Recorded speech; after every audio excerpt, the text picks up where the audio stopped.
नमस्कार. श्री कृ. म. बापटशास्त्री यांनी संपादित केलेलं आणि भाषांतरित केलेलं अष्टावक्र गीता हे पुस्तक आपण वाचत आहोत. आज आपण 18व्या प्रकरणातलं पुढचं सूत्र वाचायला घेतो आहोत. सूत्र 87. अकिंचनः कामचारो निर्द्वंद्व छिन्न संशयः असक्तः सर्वभावेषु केवलो रमते बुधः. अनुवाद. अकिंचन म्हणजे संपत्तीविहीन, स्वच्छंद हिंडणारा, द्वंद्वरहित, संशयरहित, आसक्तीशून्य आणि एकटा असणारा ज्ञानवंत पुरुष सर्व परिस्थितीत, सर्व भावनात संतुष्ट असतो. विवेचन. जिथे आसक्ती आहे तिथे बंधन नक्की आहे. संसार, स्त्री, मुलं, धनसंपत्ती, गाव, देश, धर्म, जाती, वर्ण आदी संकुचित परिघात मनुष्य त्याच्या स्वतःच्या आसक्तीमुळे बंदिस्त झाला आहे. त्याचं खरं कारण त्याच्या आसक्तीशिवाय दुसरं कोणतंच नाही.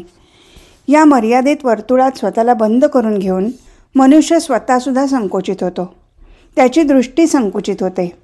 तो त्या वर्तुळाबाहेर विचार करू शकत नाही आणि विराटाचं दर्शन घेऊ शकत नाही. पिंजऱ्यातला बंदिस्त पक्षी पिंजऱ्यातच फडफडत राहतो आणि शेवटी त्यातच प्राण गमावतो. मोकळ्या आकाशात तो भरारी मारू शकत नाही. सृष्टीत अन्यत्र असलेल्या सौंदर्याची त्याला माहिती मिळू शकत नाही. त्याचप्रमाणे मर्यादित आणि संकुचित विचार, सिद्धांत, नियम यात बंदिस्त होऊन मनुष्य छोटा होतो आणि अहंकारामुळे तो त्या डबक्यात राहून स्वतःला महान समजू लागतो. ज्ञानी माणसाची स्थिती यापेक्षा फार वेगळी असते. तो स्वतःला सर्व बंधनातून मुक्त करून घेतो. तो तर स्वच्छंदपणे खुल्या आकाशात विहरत असतो. द्वंद्वरहित होऊन श्रेष्ठतम आनंद लुटतो, कारण त्याच्या मनात शाश्वत सत्याबद्दल, ईश्वराबद्दल कोणताही संशय किंवा शंका कुशंका नसतात. तो स्वतःला एकाकी आणि अकिंचन म्हणजे दरिद्री समजतो आणि त्यामुळेच तो सर्वांचा होतो आणि महान जीवनाशी एकरूप होतो. आसक्तीमुळे मनुष्य क्षुद्रत्वाशी मानला जातो, पण ज्ञानी आसक्तीरहित असल्यामुळे तो विराटाचं सुख भोगतो आणि सर्व परिस्थितीत, सर्व भावांशी तो तादात्म्य साधू शकतो. शरीर भावनेशीच बांधला गेलेला अज्ञानी शरीर सुखच भोगू शकतो, पण आत्मज्ञानी सृष्टीतील महान भोग भोगतो. शरीर सुख तर क्षुद्र आहे, आत्मसुख विराट आहे. त्यात रमणारा ज्ञानीच सर्व भावांशी, सर्व परिस्थितीत समभावपूर्वक तादात्म्य साध्य करतो. सूत्र 88. निर्ममः शोभते धीरः समलोष्टाश्मकांचनः सुभिन्न हृदय ग्रंथीः विनिर्धूतरजस्तमः. अनुवाद. जो ममतारहित आहे त्याच्यासाठी माती, दगड, सोनं एक समान आहे. ज्याची हृदयग्रंथी म्हणजे आस्था तुटली आहे, ज्याचे रज आणि तमगुण धुतले गेले आहेत, तो धैर्यशील पुरुष या जगात शोभून दिसतो. विवेचन. मनुष्य आजारी आहे, रुग्ण आहे. हा रोग बाहेरचा नसून आतला आहे आणि बाहेरून लेप लावून हा रोग बरा होऊ शकत नाही. त्यासाठी एक कडू औषध प्यावं लागेल. केवळ शास्त्रांच्या वचनाने आणि उपदेशाने फायदा होणार नाही. शास्त्र आणि उपदेश हे केवळ डॉक्टरांनी लिहून दिलेल्या औषधाच्या चिठ्ठीसारखे आहेत. ॲनासिनचा फॉर्म्युला कळल्यामुळे डोकेदुखी कमी होत नाही. पाणी कसं तयार होतं याचं शास्त्रीय ज्ञान झाल्यामुळे पाण्याची तहान भागणार नाही. त्यासाठी पाणी प्यावंच लागतं. त्याचप्रमाणे वस्तूंची किंमत आपल्याला वाटणाऱ्या ममतेमुळे आहे. विवस्त्र भटकल्यामुळे, राग फसल्याने, उपाशी राहिल्याने, झोपडीत राहिल्यामुळे ममता नाहीशी होत नाही. जोपर्यंत मनाच्या आत ममता आहे तोपर्यंत वस्तूत आणि आत्म्यात फरक जाणवतो. नंतर सोनं आणि माती, दगड समान वाटतात. अन्यथा सोनं मूल्यवान वाटतं कारण त्याबद्दल मोह आहे, ममता आहे. अन्यथा ते निर्माल्य आहे. फक्त अत्यावश्यक अशा कमीत कमी गरजा भागवणं आसक्ती नाही आणि ते वाईट नाही. पण अनावश्यक वस्तूंचा संग्रह करणं वाईट आहे. अनेक जण धनसंपत्ती, जमीन, घरं यांचा संग्रह आवश्यकता म्हणजे गरज भागवण्यासाठी न करता अहंकाराच्या तृप्तीसाठी करतात. ही तर मानसिक रोगी असल्याची लक्षणं आहेत. आपली प्रतिष्ठा, इज्जत, सन्मान मोजण्यासाठी ते जणू वस्तूंचा मानदंड म्हणून उपयोग करतात. स्वतः श्रेष्ठ नसल्यामुळे ते वस्तूंद्वारे आपली श्रेष्ठता जगाला दाखवू इच्छितात. परंतु ज्ञानीपुरुष स्वस्थ आणि शांत मनाचा असतो. तो मानसिक रुग्ण नसतो. त्याची सर्वातील आस्था संपलेली असते. त्याचे रज आणि तमोगुण धुवून जाऊन केवळ शुद्ध सात्विकताच शिल्लक असते. तो ममतारहित आणि आसक्तीरहित केवळ आत्मरूप होऊन जगतो. म्हणून त्याच्यासाठी सोनं, हिरे, घरदार यांना काहीच मूल्य नसतं. सोनं आणि माती त्याला सारखेच. असा ज्ञानीपुरुष या जगात शोभून दिसतो. सूत्र 89. सर्वत्रान अवधानस्य न किंचित वासना हृदी मुक्तात्मनो वितृप्तस्य तुलना केन जायते.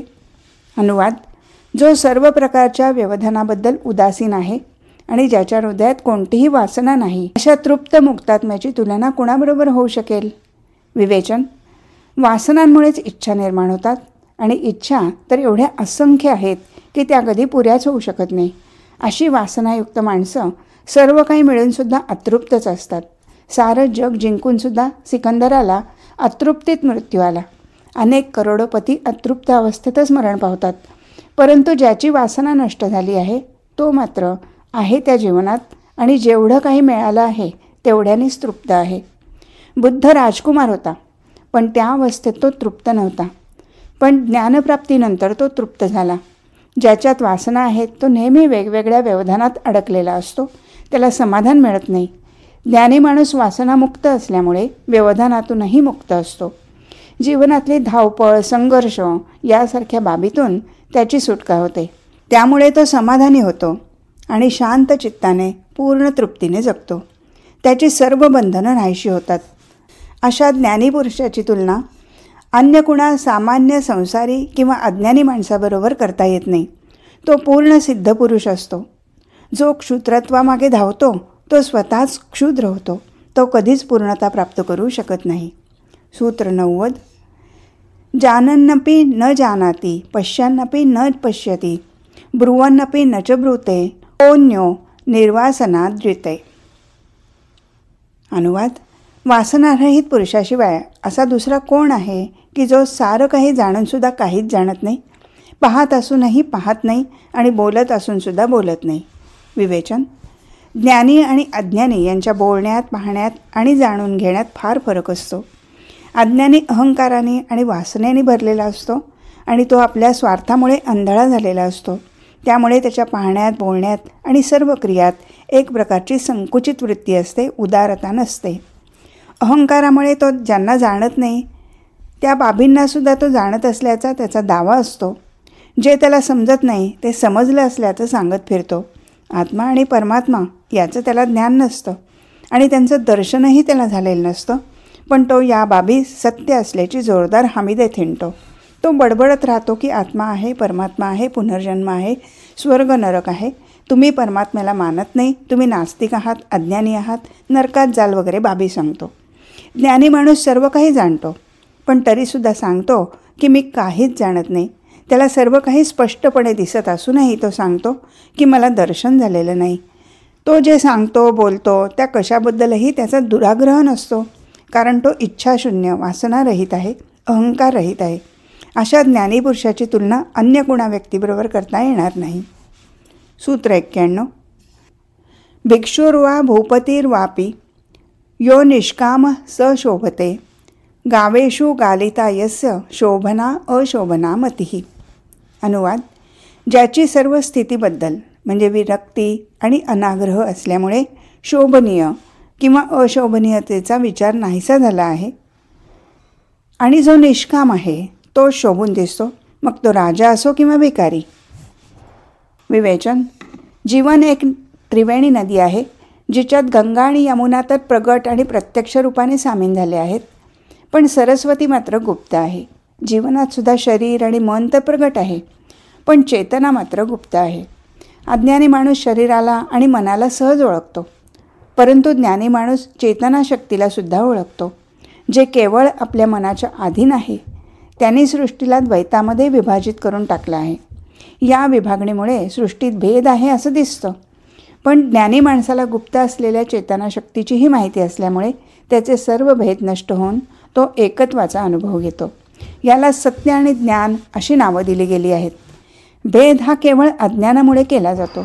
स्वर्ग, नरक, मोक्ष, परमात्मा आणि ब्रह्म, सुखदुःख, राग, विराग, वितराग, दुर्जन, सज्जन आणि जीवनमुक्त, साधू, असाधू आणि संत यामध्ये सुरुवातीचे शब्द म्हणजे जणू मनाची व्याख्या आहेत. मन वासनामय आहे, विलासी आणि स्वार्थी आहे. ते नेहमी फरक काय आहे याचाच शोध घेतं. चांगलं वाईट, लाभ तोटा, जय पराजय, श्रेष्ठ कनिष्ठ, शोभन अशोभन, राजा रंक, त्याग आणि स्वीकार, हिंसा अहिंसा असा भेद करणं हेच मनाचं लक्षण आणि काम आहे. आपली वासनापूर्ती करण्यासाठी आणि स्वार्थासाठी जे अनुकूल असतं ते चांगलं आणि जे प्रतिकूल आहे ते वाईट असल्याचं मन सांगतं. पण ज्ञानी माणूस ह्या मनाच्या पलीकडे असतो. त्याची शाश्वत आत्म्याशी एकरूपता झालेली असते.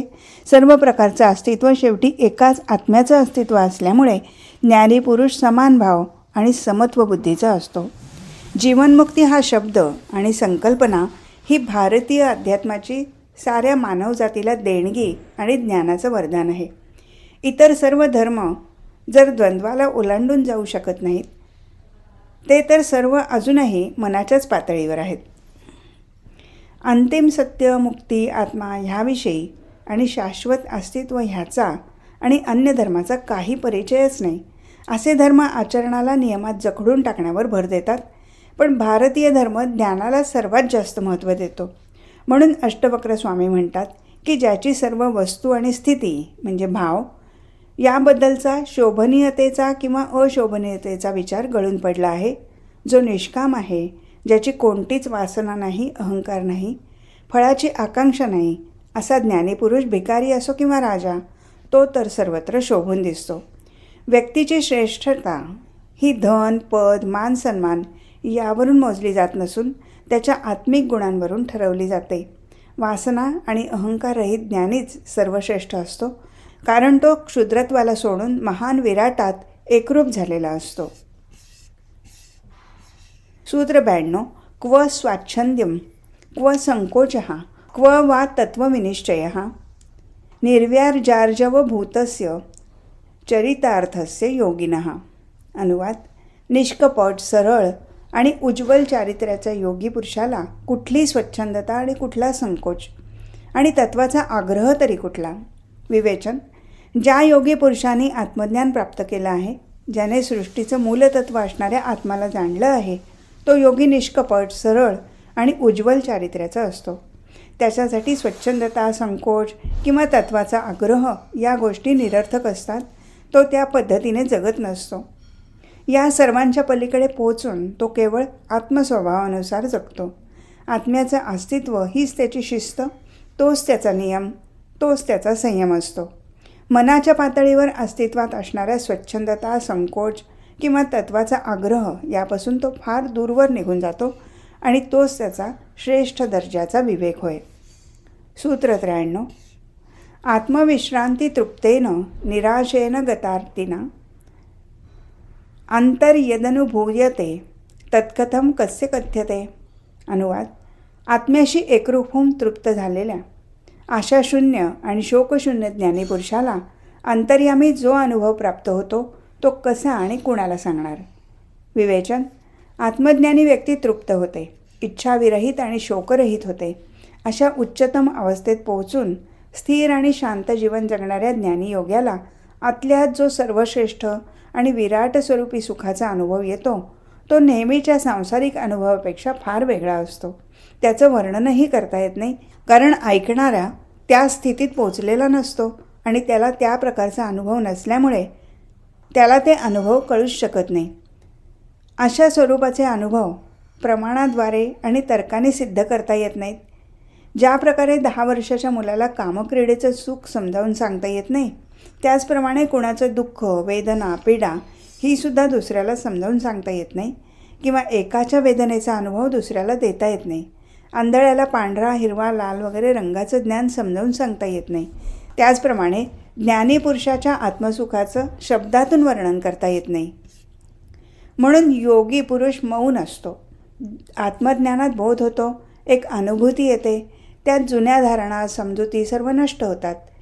ज्याप्रमाणे स्वप्नभंग झाल्यावर एका क्षणात सर्व काही बदलून जातं, त्याचप्रमाणे आत्मज्ञानाच्या क्षणार्धात हे संसाररूपी स्वप्न भंग पावतं आणि योगी पुरुषाचा अशा एका नव्या जगात प्रवेश होतो की जे त्यानं कधी पूर्वी ऐकलं नाही किंवा पाहिलेलं नाही किंवा ज्याची त्याने कधी कल्पना केलेली नसते. या स्थितीत गुरुचं सान्निध्य नसेल तर तो वेडा होऊ शकतो. त्याचा काही उपचारपणा नसतो. तो त्या परमात्म्याच्या अनुभूतीत मस्त असतो. या संसारासाठी वेडे होण्यापेक्षा ईश्वरासाठी वेडं होणं जास्त चांगलं. आत्म्याचा बोध चित्त निर्विकार असतानाच होऊ शकतो. ही एक प्रकारची शून्यावस्था असते. त्याचंच नाव ध्यान आणि समाधी आहे. मन जेव्हा शून्य होतं तेव्हाच आत्मा आपल्या पूर्ण प्रकाशासह प्रकट होतो. ध्यान एखाद्या विषयावर होत नसतं. विषय असेल तर ध्यान होत नाही. चिंतन मननसुद्धा ध्यान नाही. आणि ध्यान खरं तर मुद्दाम करता येत नाही, केल्याने ध्यान होत नाही. अक्रिया हेच ध्यान आहे. अष्टवक्र स्वामींचा भर या अक्रियेवर आहे. त्याच अवस्थेत ज्ञान बोध जागरण प्राप्त होतं. या अनुभूतीनंतर व्यक्ती स्वतःच आत्मा असल्याचा अनुभव घेऊ लागते. तो हिंदू मुस्लिम ख्रिश्चन शीख राहतच नाही. तो ब्राह्मण वैश्य क्षत्रिय किंवा शूद्र राहत नाही.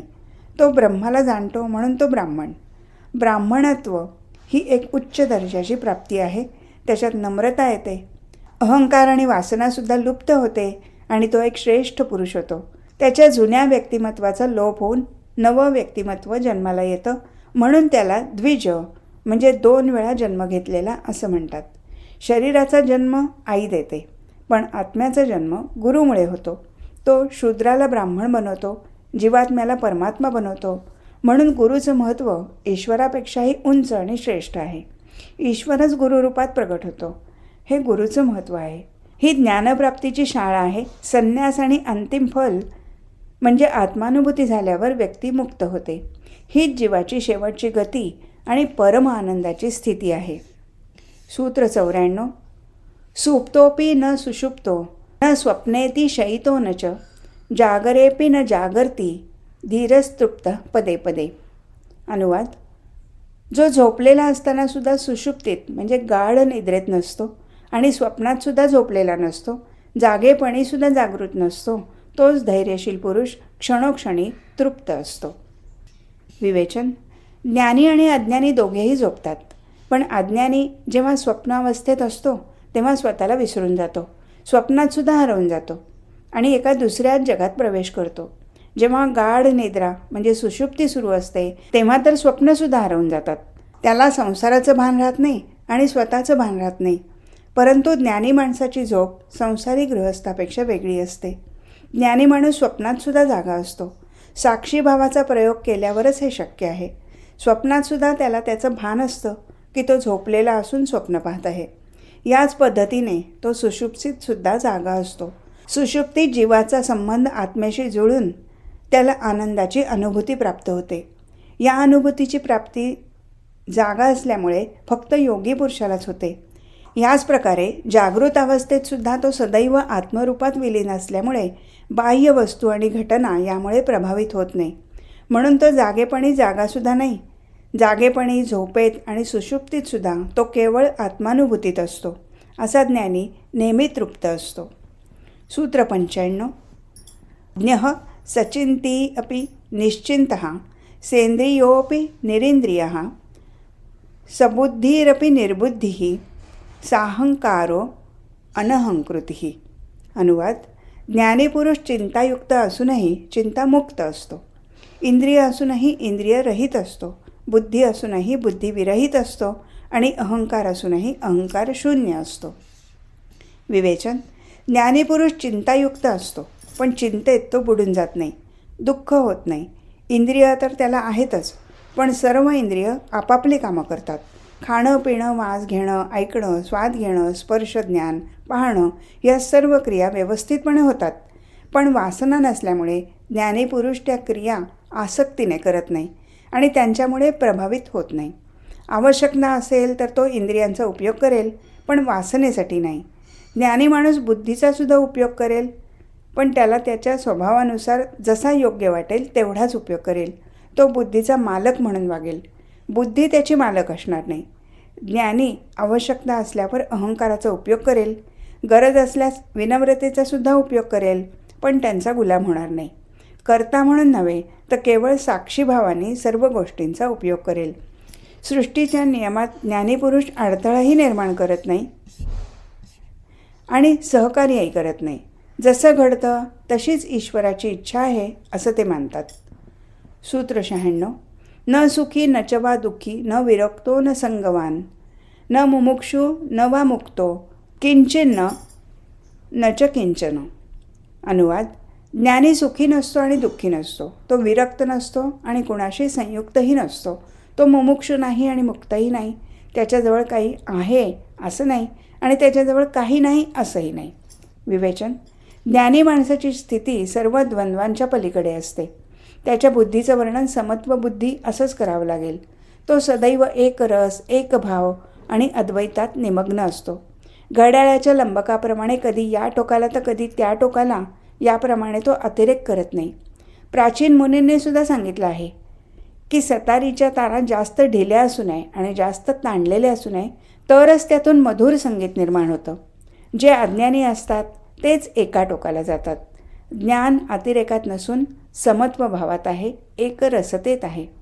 अहंकारी माणसाला अतिरेक करण्यात आनंद वाटतो. ज्ञानी माणूस डोंबऱ्याप्रमाणे दोन टोकाच्या मधल्या दोरीवर समतोल साधून चालतो. म्हणून म्हटलं आहे की धर्म म्हणजे तलवारीच्या धारेवर चालण्यासारखं कठीण कर्म आहे. थोडासाही तोल ढळला तर सर्व साधना तपश्चर्या वाया जाते. म्हणून अष्टवक्र स्वामी म्हणतात की ज्ञानी सुखी नाही आणि दुःखी नाही. न तो विरक्त आहे, न तो कोणाशी संयुक्त आहे, मुमुक्ष नाही आणि मुक्त नाही. तो असं सुद्धा मानत नाही की मी कोणी विशेष आहे आणि असंही समजत नाही की मी नगण्य आहे. तो स्वतःला श्रेष्ठ, ज्ञानी, इतरांपेक्षा उच्च दर्जाचा मानत नाही किंवा कमी मानत नाही. तो सदैव समस्थितीत असतो. जे काही आहे, जसा काही आहे त्यातच आणि तशा स्थितीत तो संतुष्ट असतो. आज इथेच थांबू. हरिओम तत्सत.